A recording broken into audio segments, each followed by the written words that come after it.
Hi guys, welcome back to my channel cricket Akshat. ये क्या match था? मैच मतलब एक होता है एक होता है मैच और एक होता है मिस मैच। आज का मैच इंडिया श्रीलंका का was the second category and second category, वो भी कैसे?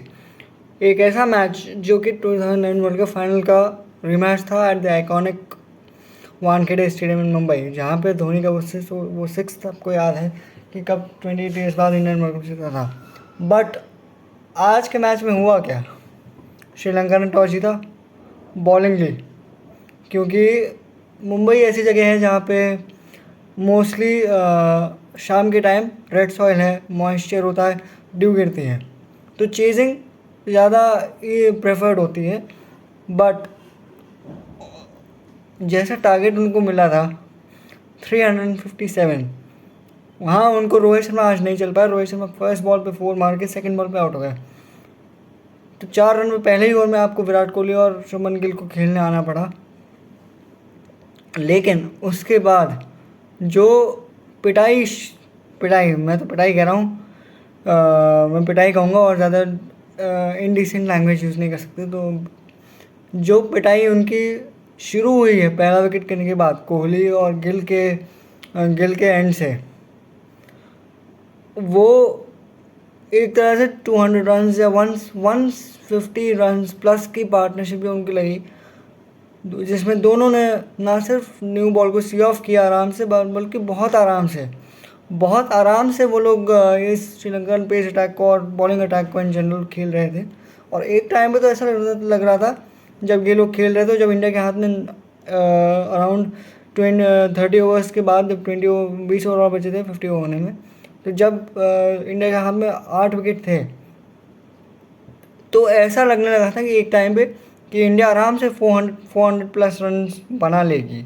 लेकिन फिर लास्ट में आते आते थोड़े विकेट्स जल्दी गिरे और कोहली का आइकॉनिक, देखिए आज सचिन तेंदुलकर का स्टैचू अनवेल हुआ, उसके बाद सचिन तेंदुलकर के ग्राउंड पे उनकी प्रेजेंस के सामने विराट कोहली के पास चांस था कि वो अपना 49th ओडीआई टर्न करके सचिन की बराबरी करें।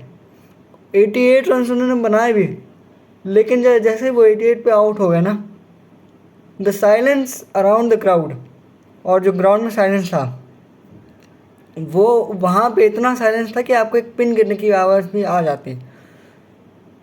उनके अलावा फिर शुभमन गिल ने भी फर्स्ट वनडे वर्ल्ड कप 100 से सिर्फ 88 रन दूर रह गए, 92 रन की ब्रिलियंट इनिंग्स उन्होंने खेली। बट जब ये दोनों आउट हुए, उसके बाद 2 विकेट जल्दी गिरे इंडिया के राहुल और स्काई ज़्यादा कंट्रीब्यूट नहीं कर पाए। लेकिन श्रेयस अय्यर एक एंड पे खड़े रहे, और जो फिनिश हम लोगों को एक टाइम पे लग रहा था कि 4 विकेट जल्दी गिरने के बाद जब ये इंडिया 315 तक के बनाएगी, जो कि अब श्रीलंका के लिए वो भी अब पार स्कोर होगा। लेकिन श्रेयस अय्यर ने वहाँ पे बहुत अच्छी पार्टनरशिप की और उनके 82 रन, एक टाइम पे 47 ओवर्स के अंदर 82 रन पे वो खेल रहे थे, तो उनका भी 100 ऑन द कार्ड्स था, बट वो भी अनफॉर्चुनेटली कैच आउट हुआ है। तो तीन प्लेयर्स जिनके 100 आज हो सकते थे, और अगर जिनके 300 होते तो ये स्कोर 357 का आपको और ज़्यादा बड़ा देखने को मिलता और बड़ी जीत आपको देखने को मिलती। लेकिन वो भी 82 रन पे कैच आउट हो गए। तो 300 हो सकते थे, बट हुआ किसी का नहीं। खैर, इन तीनों के इनिंग्स के चलते इंडिया ने 357 रन का एक बहुत ही कम्पिटिटिव यानी match, but in fact match winning total बना के श्रीलंका को टारगेट दिया।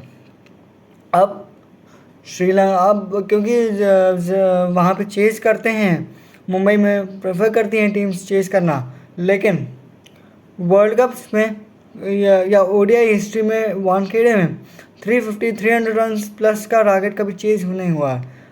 तो Sri Lanka needed to do something out of the skin to actually chase it down और make a match of it. लेकिन जब उनकी इनिंग आई, उनकी इनिंग ऐसी थी, मतलब उनकी बैटिंग इनिंग्स से ज़्यादा लंबी चली है, क्योंकि उन्होंने जो स्कोर बनाया है 55 ऑल आउट, इनसाइड 21 ओवर्स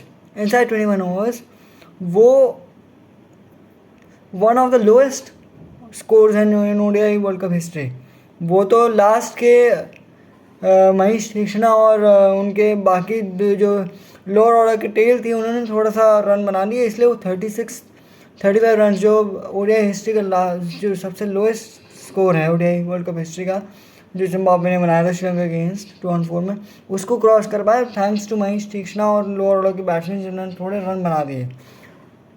लेकिन मैं यहाँ बात करूँगा जिस तरह से इंडिया वर्ल्ड कप में, मतलब जिस तरह से बॉलिंग अटैक इंडिया का है, आपके पास मोहम्मद सिराज हैं, जसप्रीत बुमराह, मोहम्मद शमी एंड स्पेशली मोहम्मद शमी के 3 मैचों में 14 विकेट्स हुए हैं इस वर्ल्ड कप में, और अब वो इस मैच में भी उन्होंने 5 विकेट्स लिए, और अब इस मैच में 5 विकेट्स लेने के साथ इंडिया के लिए वो सबसे ज़्यादा बार 5 विकेट हॉल लेने वाले प्लेयर बन गए हैं। वो उन्होंने 4 बार लिया है। उन्होंने पीछे किसको छोड़ा? हरभजन सिंह को, अनिल कुंबले को, और इंडिया के लिए वर्ल्ड कप्स में सबसे ज़्यादा विकेट लेने की लिस्ट में भी उन्होंने अच्छे दिग्गजों को, लेजेंड्स को पीछे छोड़ा। जहीर खान, जबगल श्रीनाथ एक्सेट्रा मोहम्मद शमी ऐसे लेजेंड्स से आगे आ रहे हैं, क्योंकि जहां जबगल श्रीनाथ और मोहम्मद जहीर खान को 44 विकेट्स लेने के लिए 34 मैचेस लगे, वहीं मोहम्मद शमी ने 45 विकेट्स ले लिए हैं इंडिया के लिए वो ओडीआई वर्ल्ड कप्स में इन जस्ट 13 मैचेस में 45 विकेट्स का मतलब ये है कि आप पर मैच कम से कम 3 विकेट ले रहे हो, विच इज़ फिनोमिनल। और अभी तक के तो मोहम्मद सिराज का फॉर्म भी ऐसे ही चल रहा था। वो बहुत अच्छे विकेट्स नहीं ले पा रहे थे, बहुत जल्दी मुकाबले में उनका जो स्ट्रेंथ है, सीम स्विंग, वो हो नहीं पा रहा था। लेकिन आपको याद ही है श्रीलंका ने जब एशिया कप फाइनल में मैच हुआ था इंडिया और श्रीलंका का, तो मोहम्मद सिराज ने एक ही ओवर में 4 विकेट लिए थे, मैच में 6 विकेट, श्रीलंका 50 वहाँ ऑल आउट हो गई थी। तो शायद सिराज को वो एक साइकोलॉजिकल एडवांटेज मिला कि श्रीलंका उस मेंटल ब्लॉक से अभी तक के शायद पूरी तरह ऊपर आ नहीं पाया है। इसीलिए जैसे ही पहली बॉल पे बुमराह ने निशंका को पहली बॉल पे आउट किया, दूसरे ओवर में फटाक से रोहित शर्मा ने सिराज को लाया और सिराज ने डिसअपॉइंट नहीं किया। उन्होंने आज के मैच में भी 3 विकेट लिए, और ऐसी बॉलिंग आज के फास्ट बॉलर्स ने की है ना कि स्पिनर्स को बॉलिंग करने की ज़रूरत ही नहीं पड़ी। वो तो लास्ट में जब मोहम्मद शमी को 5 विकेट्स मिल गए थे, उसके बाद 20वें ओवर में जाके कुलदीप यादव और जडेजा को बॉलिंग मिली है एक ओवर की। नहीं तो स्पिनर्स के लिए आज स्पिनर्स ने भी नहीं सोचा होगा कि हमको बॉलिंग करने की ज़रूरत ही नहीं पड़ेगी। और बाय फार आप देखो, अगर किसी टीम का पेस अटैक सबसे अच्छा है इस वर्ल्ड कप में तो वो इंडिया है। आपके पास मोहम्मद शमी, मोहम्मद सिराज, जसप्रीत बुमराह जैसे out and out match winners हैं फास्ट बॉलिंग में, और फिर आपके पास ऐसे स्पिनर्स भी हैं जो विकेट लेना जानते हैं, वो रविंद्र जडेजा, कुलदीप यादव, आपके पास रवि अश्विन बाहर बैठे हैं, उनको कंपटीशन इतना है और अच्छा फॉर्म का टीम का कॉम्बिनेशन है कि बाहर बैठे जो प्लेयर्स हैं उनको मौका नहीं मिल पा रहा है, लेकिन जिसको जब मौका मिलता है वो they know how to make it count. ये इंडिया की सबसे बड़ी क्वालिटी है कि इनके पास इतना अच्छा बेंच स्ट्रेंथ है ना, इतने अच्छे पूल ऑफ प्लेयर्स हैं जो सब फॉर्म में हैं, जो बहुत कम होता है। इसीलिए अगर किसी टीम का इस वर्ल्ड कप को जीतने का सबसे ब्राइट चांस है तो वो इंडिया। और जेन्युइनली स्पीकिंग, अगर कोई टीम अगर इंडिया ये वर्ल्ड कप नहीं जीतती है तो सभी फैंस की तरह मुझे बहुत डिसअपॉइंटमेंट होगा कि इंडिया को इससे अच्छा स्टार्ट नहीं मिल सकता, इससे अच्छा मोमेंटम नहीं मिल सकता, और India can't ask for a better result than this. अब रहती है बात, तो इंडिया क्वालिफाई करने इस जीत के साथ 302 रन्स की one of the ODI world cup से सबसे one of the biggest wins bye margin के हिसाब से आपने जीता है। तो इसके साथ इंडिया का नेट रन रेट भी +2 में आ गया है। Someway close to South Africa, but South Africa का अभी भी थोड़ा सा अपने हम लोगों से पॉइंट्स में ऊपर है, तो वो अभी भी हमसे बेटर हैं। लेकिन अभी हम नंबर 1 पोजीशन रिगेन कर चुके हैं क्योंकि हमारे पॉइंट्स उनसे 2 ज़्यादा हैं। अब ले देख के बात आती है कि क्या इंडिया क्वालिफाई कर चुका है, क्या इंडिया साउथ अफ्रीका को हरा सकता है? थोड़ा सा ट्रिकी होगा क्योंकि साउथ अफ्रीका भी अपने फॉर्म में है, अपने टॉप फॉर्म में क्रिकेट खेलती आ रही है। लेकिन इंडिया ने जिस तरह से परफॉर्मेंस किया है अभी तक, आप मुझसे मेरा गट फीलिंग पूछें तो इसलिए नहीं कि मैं इंडियन फैन हूँ, इसलिए नहीं कि मैं इंडिया को चाहता हूँ अच्छा करे, लेकिन just on the basis of current performance और द लेवल ऑफ कॉन्फिडेंस, मैं कहूँगा कि इंडिया के पास एज रहेगा। कि कहीं क्योंकि आपके पास बैट्समैन इतने अच्छे हैं कि अगर आपका कोलैप्स भी होता है तो आपके पास नीचे बैट्समैन इतने अच्छे हैं, इतने स्किल्ड हैं कि उनको मालूम है कि आपको अगर कोलैप्स हो गया है तो कोलैप्स को भी कैसे रोकना है, और प्लस उसके बाद आपको स्टडी करके आपको एक डिसेंट सा मोर देन डिसेंट टारगेट देते हैं। प्लस उसके बाद आपके पास ऐसा एक बॉलिंग अटैक है जो शायद going around the world it is one of the best for quite some time. मतलब ऐसे 50 सालों में आप देखो इंडिया की हिस्ट्री में, वर्ल्ड क्रिकेट हिस्ट्री में, तो शायद अभी जो इंडिया के पास बॉलिंग अटैक है वो वर्ल्ड में किसी टीम के पास नहीं होगा। और ऐसे बॉलर्स अगर आपके पास हैं तो टीम्स आपसे खौफ खाती हैं, यानी आपसे डरती हैं। That gives you the confidence कि हाँ हम कुछ भी कर सकते हैं।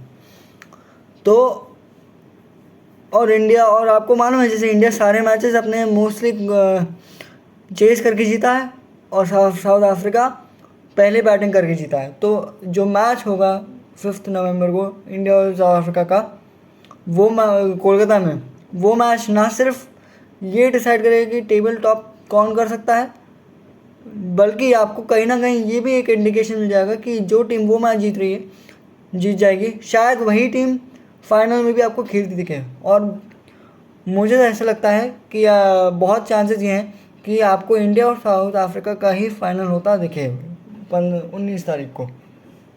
लेकिन अभी 19 तारीख में थोड़ा टाइम है, तो अभी हम लोग बहुत आगे का नहीं सोच सकते। India just has to take 1 game at a time. और जैसा वो इंडिया कर रही है, they don't have to do anything different. I am not saying कि उनको चेंज वो करेंगे, बट सिंस साउथ अफ्रीका से आप मैच खेल रहे हो 5 तारीख को, तो और उनके पास थोड़े से दो यानी डिकॉक हो गया या मिलर हो गए या एक आध और कोई हो गया, थोड़ा सा शायद दे माइट बी टेम्पटेड कि थोड़ा सा कुछ एक चेंज करके अश्विन को आप ले आओ, बट आई डोंट थिंक उसके चांसेस बहुत ज़्यादा हैं। तो आउट एंड आउट ये बात ये ऐसे था कि आज का मैच श्रीलंका के लिए ऑलमोस्ट फॉरगेटेबल है। वो जितने जल्दी इस मैच को भुला सकेंगे उसके लिए उतना अच्छा होगा।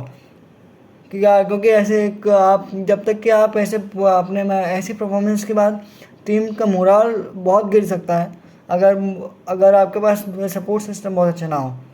तो यहाँ पे श्रीलंका को ये करना चाहिए कि जितने जल्दी हो जाए इस मैच को भूल के आगे आने वाले 2 मैचों में अच्छा अपने प्राइड के लिए खेलने पे ध्यान दें। खैर ये तो हो गई बात आज के मैच की।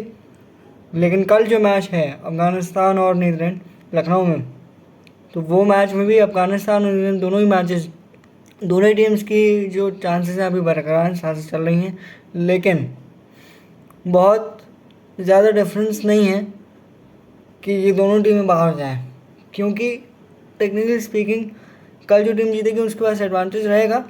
लेकिन जिस तरह से अभी न्यूजीलैंड और ऑस्ट्रेलिया के मैचेस बाकी हैं, वो भी कम से कम एक मैच तो और जीतेंगे, तो इन दोनों की टीम्स के चांसेस वैसे ही कम हो जाने हैं।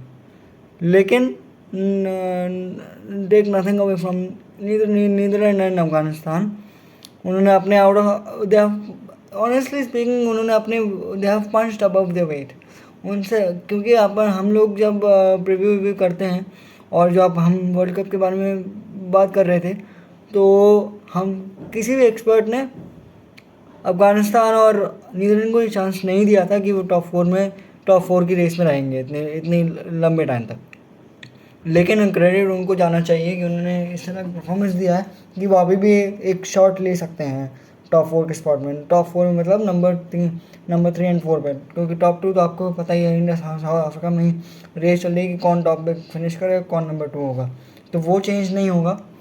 तो इन दोनों के पास अगर चांस है तो सिर्फ नंबर 3 और 4 पे है। 3 पे भी इसलिए क्योंकि न्यूजीलैंड अपने मैचेस 3 लगातार हार गया है, तो उन पर प्रेशर है।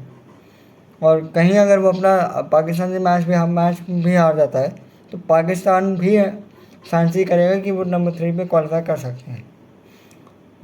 लेकिन देखने वाली बात क्या होगी कि क्या न्यूजीलैंड अपना मैच कल जो कि अफगानिस्तान से यानी लखनऊ में जो स्पेन फ्रेंडली कंडीशन, वहाँ पे क्या न्यूजीलैंड एक और अपसेट दे सकता है? चांसेस कम है, बट इस वर्ल्ड कप में हमने बहुत सारे अपसेट्स ऐसे होते देखे हैं जो हमने एक्सपेक्ट नहीं किए थे, जहाँ पे हमें लगता था कि जो स्ट्रॉन्ग टीम है उसके पास बिल्कुल एडवांटेज है। लेकिन ऑन द गिवन डे फ़र्क इससे नहीं पड़ता कि आपके पास एडवांटेज किसके पास है, प्रीवियस रिकॉर्ड क्या कहता है। फ़र्क इससे पड़ता है, व्हाट मैटर्स इसके आप given on that given day how do you perform. तो देखने वाली बात ये होगी कि अभी फेवरेट्स तो अफगानिस्तान हैं, क्योंकि उनके पास वर्ल्ड क्लास स्पिनर्स हैं, राशिद मुजीब और नूर में। और जहाँ पे वो वेन्यू में खेल रहे हैं वहाँ भी पिच और कंडीशंस सूट करेंगे उनको। लेकिन don't rule out New Zealand just now, क्योंकि उनके पास भी वो भी अच्छा क्रिकेट खेल के आ रहे हैं।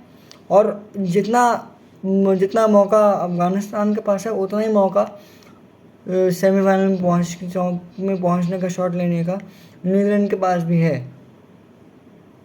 और अफगानिस्तान इनफैक्ट अपने अगला मैच मतलब कल के बाद वाले मैचेस 2 जो हैं वो स्ट्रॉन्ग टीम के साथ खेल रहा है, तो अफगानिस्तान के लिए भी इजी नहीं होगा, क्योंकि उनको न्यूजीलैंड के वाले मैच के बाद भी ऑस्ट्रेलिया और साउथ अफ्रीका में से किसी एक टीम को अपसेट करना होगा to have a clear shot at the semifinal spot, जो कि इजी नहीं होगा। लेकिन who knows, only time will tell, because cricket is a game of unpredictability. So that's it for this video. I hope you enjoyed it, and do like and subscribe to my channel and keep watching for more. Thanks for watching. Bye bye.